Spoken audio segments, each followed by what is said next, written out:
Hey all, Alan here. We're going to get to section 4, which is almost the midway point to this chapter 3 here on derivatives. And we're going to get into how we can apply this in the real world a bit, titled Derivatives as Rates of Change. A bit redundant because that's what derivatives are, but we're going to look at the intricate parts of this and see how we can put it together in the real world for a few applications. Just a few right now. We'll get into more as we practice these. Recall, the average rate of change was defined as our slope. Whether it was written like this, the difference quotient, or the y2 minus y1 over x2, that's our average rate of change. But we knew to make it instantaneous, we had to introduce that limit and make that gap between the two x's approach 0, which we later called this the derivative. Now, what we're going to look at now is just a piece of this big puzzle or equation. Because remember, we can actually do whatever we want to an equation. And so if we wanted to multiply over by h, we could do that. Now we just have this.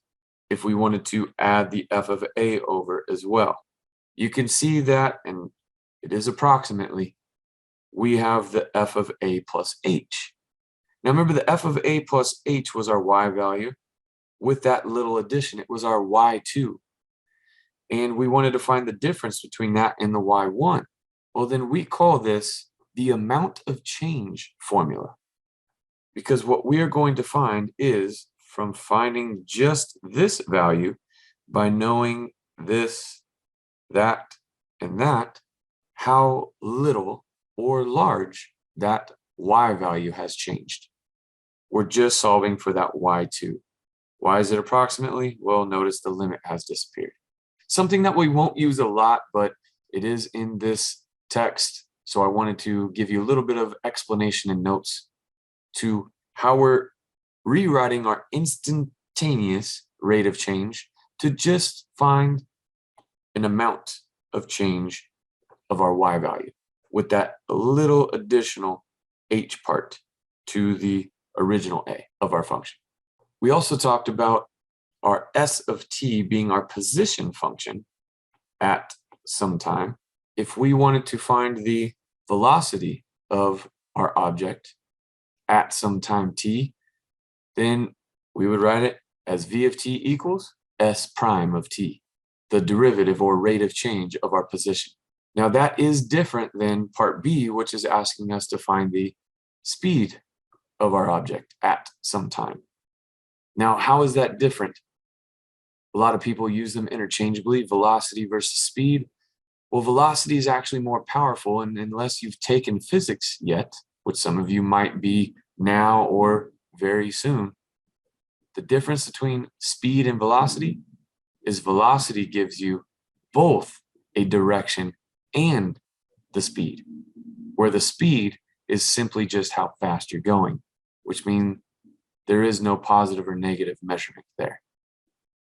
So the way that we can evaluate that and not get both the speed and direction like velocity finds for us, you would have to take the absolute value of the velocity to make sure that you're only getting a positive measurement for that speed. If a cop pulled you over, you wouldn't have said when he asked you, hey, how fast were you going? Do you know? Yeah, sorry, I was going negative 75. No, you were going negative 75. Now, that could be a direction letting us know that we were going backwards, as in reverse, which would be pretty impressive. But no, we need the absolute values to let us know that we are simply going to get a positive value for our speed, right? And the last one there, if you couldn't see what that would be, another application that we use often is acceleration. And that we can find by taking the derivative of the velocity or two derivatives of our original position.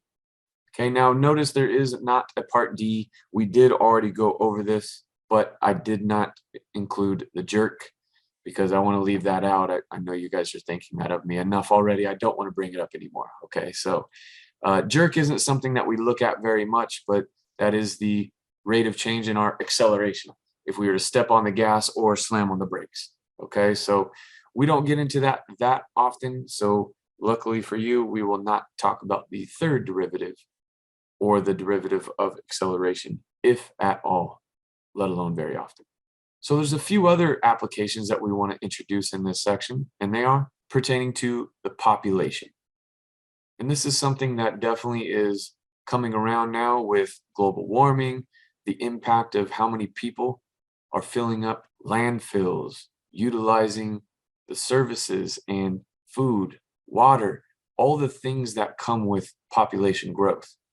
And so if we wanted to know the growth rate, we've talked about how to do that algebraically, but with calculus, we can get there a whole lot faster. All we have to do is simply take the derivative of the population. Because remember, what the derivative finds for us is the rate of change. The instantaneous, at some time, we can find what the growth rate is for that year, day, whatever it might be. How else can we utilize the derivative? Well, what about businesses? We tend to think that they make the world go round, right? So what about cost, revenue, and profit? Some of the big three that are very important to businesses. How much does it cost to produce something? How much revenue is it going to bring in? And after you have those go head to head, that leaves you with the profit that you actually get to take and put in your pocket. So how can we use the derivative for these? Well, if we could write revenue as a function of X, where we're producing X number of things, say iPhones or Beats headphones, whatever it might be, well, then R of X, the revenue, would be dependent on how many of those things we sold and the cost of them. We could also find the profit by taking that cost and that revenue and finding their difference. And hopefully the cost is less than the revenue, so that you are making positive. You're making profit, not losing profits. You're not in the negative or red. So the way that we utilize these things are by these three definitions. We call it marginal cost, revenue, and profit. And the way that we write it is just with the MC of X, MR of X, and MP of X. And the way that we find that marginal cost is by finding the derivative of the cost function, C of X. You can guess what the other ones are as well, or just the derivatives of each. However, notice I put that this is equal to what minus what? That would be the revenue minus the cost. And again, notice they are all derivatives, right? So yes, I know marginal might not be something that we're used to. Hey, we're just in a math class, so we're not going to get into too much of the economic side of it and what this actually is. And we're just going to stick to the math portion of it. But the easiest way that I can represent these things is by letting you know that they simply represent the instantaneous rate of change. So how is our cost changing at this moment, or the revenue, or the all-important profit? Right? So you can read through this to get a better idea, look it up, what marginal is if you're really interested. But again, what we are going to focus on is the math part of it, namely the derivative or instantaneous rate of change. So yes, we're almost done. This is a very short middle of the chapter section, just throwing in a few applications. The problems themselves will be challenging because in applications, that means word problems. Setting them up is going to be challenging, and then applying the derivative and all of these new found calculus forms is going to be a little bit of a challenge for us to get through the entire problem and work this out to answer the question at hand. So just to pose a few questions, which of those three marginal functions do you think is the most important, and why? Which would you want to figure out the most? And most importantly, how would you? So think about that. If you want, pause it. If not, we'll talk about it and round this up by one last little read and talking through how we're going to attack these. Hopefully you gave it some thought and came up with probably the answers of profit for every one of these things.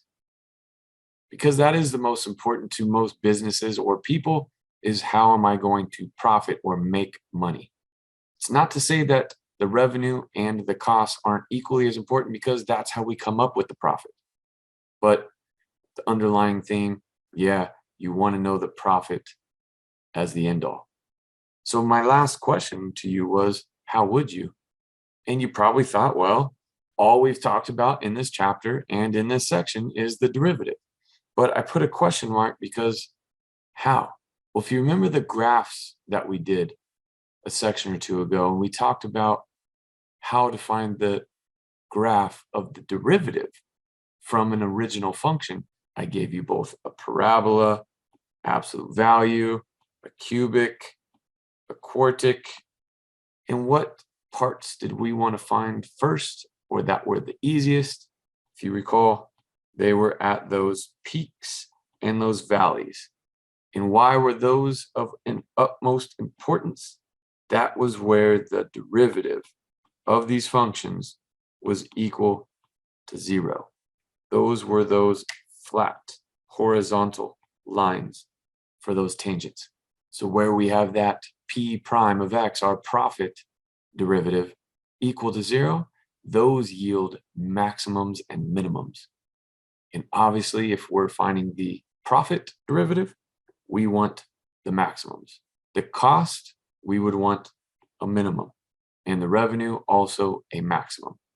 So if we can figure out functions, which mathematicians get paid a lot of money to do that for companies, and then figure out what the right cost would be for each individual thing to maximize revenue and profits while keeping our cost at a minimum. These are not going to be easy. I'm not going to beat around the bush, but a lot of time drawing to visualize what you're doing and then understanding algebraically how to accomplish what we're trying to do, it's going to pay dividends. No pun intended with all the money talk, okay? These are the things that we will get used to. It will take some time. So the only way for you to get better is to put in the time, and when you need help, get it. Don't just keep beating your head against the computer screen. All right? Short and sweet for this one, just like my wife. I will see you guys in the next section. Keep working hard. Halfway through chapter 3.